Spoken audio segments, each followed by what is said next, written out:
تھے جب نبی پاک ساجد حج کے معراج کی رات چلے تو اللہ نے کہا سبحان اللہ. کیا فرمایا؟ میں تو ان کا دیا کہ نہیں اچھی آنکھوں پر جتے اللہ آنکھیں ہوتے تھے آنکھنا چاہیے نا. کیا کہا اللہ کریم نے؟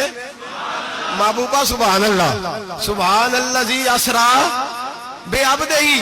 نبی کریم صلی اللہ تعالی وسلم فرماتے ہیں مسجد اقصی میں پہنچا اور جب میں پہنچا نا سارے نبی بیٹھے تھے. حضور فرماتے ہیں جبریل امین نے نا اذان پڑھی تو میرے حاشیے میں بھی نہیں تھا کہ میں جماعت کراؤں گا. یہاں لوگوں کو شوق ہوتا ہے نا آگے آگے کہا میرے حاشیے میں بھی نہیں تھا کہ میں جماعت. میں تو پیچھے تھا. میرا دل تھا موسیٰ کرائیں گے, عیسیٰ کرائیں گے, ابراہیم خلیل اللہ کرائیں یا حضرت آدم علیہ السلام سب کے باپ ہے وہ کرائیں گے. فرماتے ہیں جب اقامت ہوئی تو حضرت جبریل نے میرا ہاتھ پکڑا اور مجھے مسکر کر دیا.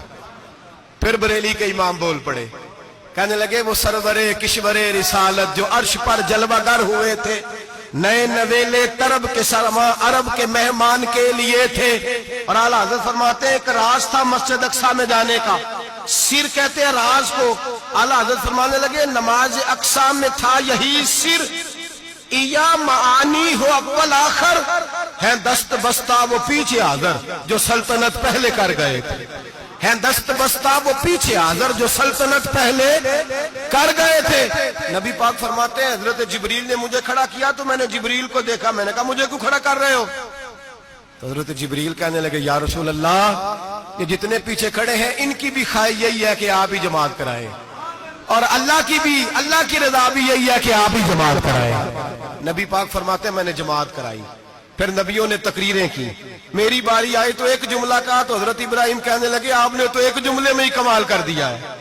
کوئی نبی کہنے لگے میں کلیم اللہ ہوں, کچھ کہنے لگے میں روح اللہ ہوں, کوئی فرمانے لگے میں خلیل اللہ ہوں. سب نے اپنی ذاتی بات کی. نبی پاک فرماتے ہیں میری بات آئی تو میں نے اللہ کی مخلوق کی بات کی. میں نے مسلمان کی بات کی, مومن کی بات کی, کافر کی بات کی, میں نے سب کی بات کی, ساری مخلوق کی. حضور آپ نے کیا فرمایا؟ نبی پاک فرمانے لگے میں نے کہا الحمدللہ الذی ارسلنی رحمت للعالمین. فرمایا اللہ کا شکر ہے اس نے مجھے ساری کائنات کے لیے رحمت بنا کے بھیجا ہے. نبی کریم علیہ السلام فرماتے ہیں میں وہاں سے اٹھا. فرماتے ہیں پہلا آسمان, دوسرا آسمان, تیسرا, چھٹا آسمان, ساتواں آسمان پہ بیت المعمور ہے. مومنوں کا کعبہ بیت اللہ زمین پہ. اس کے بالکل سیدھ میں ساتویں آسمان پہ بیت المعمور فرشتوں کا کعبہ ہے. میں وہاں گیا تو فرشتے کہنے لگے مولا اپنے حبیب سے کہہ 2 رکعتیں ہمیں بھی پڑھا دے. 2 رکعتیں.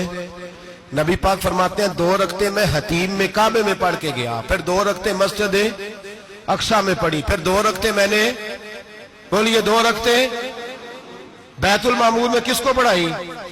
فرشتے کون ہیں بولے؟ تو جو نوریوں کے بھی امام ہیں. مولوی صاحب بڑے پریشان ہو جائے کہنے نور نہ آکھو. میں کہ نیریا تینوں کی تکلیف ہوندی ہے, تیرے اندر بھاری اندھیرا ہے, کیا تکلیف ہوتی ہے تجھے نور حضور کو کہنے میں؟ کس چکر میں تو الجھ گیا ہے؟ جس نے ساری کائنات کو نور دے دیا اس کو نور نہ کہے؟ جس کی برکت سے اللہ ہر ایک والا حضرت فرماتے ہیں لا مکان تک اجالا ہے جس کا وہ ہے. ہر مکان کا اجالا ہمارا, ہر مکان کا اجالا.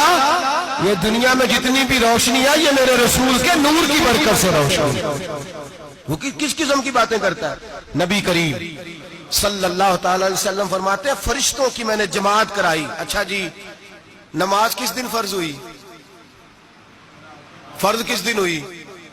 حضور تو نماز لینے جا رہے تھے تو یہ رستے میں پڑھاتے ہوئے بھی جا رہے ہیں.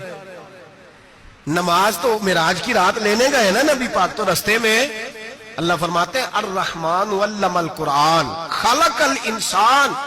فرمایا پہلے میں نے رسول کو قرآن سکھایا ہے پھر انسان کی تخلیق کی ہے.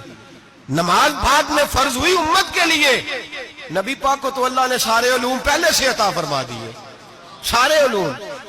اس کا مطلب یہ بھی ہوا کہ نماز سے چھٹی مل سکتی. کعبے میں بھی نماز, بیت المقدس میں بھی, بیت المعمور میں بھی, بیت اللہ میں بھی, ہر جگہ ہی. تو جو بھاگنا چاہے نماز سے بھاگ سکتا, اس لیے کہ معراج میں جگہ جگہ نماز ہے, نماز ہی نماز ہے ہر جگہ. اللہ کے حبیب فرماتے ہیں بس 7ویں آسمان پہ گئے تو جبریل روک گئے. کوئی رہ فلک اتے یار گیا تے کجا سدرا تے ہار گیا. ایک کالیاں زلفا والا سی جڑا لنگ عرشاں تو بھی پار گیا. نبی پاک فرماتے ہیں جبریل ٹھہر گئے. میں نے کہا چل. کہنے لگے یا رسول اللہ آگے گیا تو میرے پر جل جائیں گے. حالانکہ ملا رومی کہتے ہیں نہیں, اگر حضرت جبریل ساتھ جاتے تو کچھ بھی نہیں ہونا تھا, بلکہ جبریل کی موج لگ جانی تھی. اور ایک اور بات, جب یہاں حضور رکے نا تو نبی پاک نے فرمایا چل تو نہیں جاتا تو کوئی خواہش ہی بتا دے اپنی. تو حضرت جبریل کہنے لگے یا رسول اللہ میری خواہش یہ ہے جب قیامت کے دن آپ کے پرہیزگار امتی پل صراط سے گزرے تو اللہ مجھے نیچے پر بچھانے کی توفیق عطا فرمائے. یہ میری خواہش ہے. نبی رحمت صلی اللہ علیہ وسلم فرماتے ہیں میں وہاں سے آگے بڑھا جاؤں. حضرت جبریل بھی رہ گئے. میں پھر وہاں سے پھر رب کریم کے حریم خاص میں. نبی پاک فرماتے ہیں اس رستے میں نے بڑا کچھ دیکھا. جنت دیکھی, دوزخ دیکھا, فرشتے دیکھے, حوریں دیکھی, غلمان دیکھے, بڑا کچھ دیکھا. نبی رحمت ملا رومی نے ایسی روایت بھی لکھی ہے, فرماتے ہیں کہ حور کے پاس سے گزرنے لگا تو اس نے میرے پیچھے سے آواز دی, کہنے لگی محبوبہ معراج پہ آئے ہو تو مجھے بھی کچھ دے دو, مجھے بھی کچھ دے دو. تو ملا جلال الدین رومی لکھتے ہیں نبی پاک نے فرمایا چل جا میں نے تجھے اپنا بلال دیا. تو وہ حور کہنے لگی محبوبہ وہ تو کالا کلوٹا ہے, میرے لیے رہ گیا ہے. تو ملا رومی نے لفظ لکھا یہ ان کی محبت ہے, یہ ان کا پیار ہے. فرماتے ہیں محبوب فرمانے لگے تو کالا کہہ رہی ہے, ابھی تو میں نے اس سے پوچھا نہیں, پتہ نہیں تجھے پسند بھی کرتا ہے کہ نہیں, تجھے قبول بھی کرتا ہے کہ نہیں, ابھی تو میں نے اس سے پوچھا ہی نہیں. فلک اچھا ہے کمر پہ نہ ہلال اچھا ہے, تیری نظر بھی نہ ہو تو دونوں سے بلال اچھا ہے.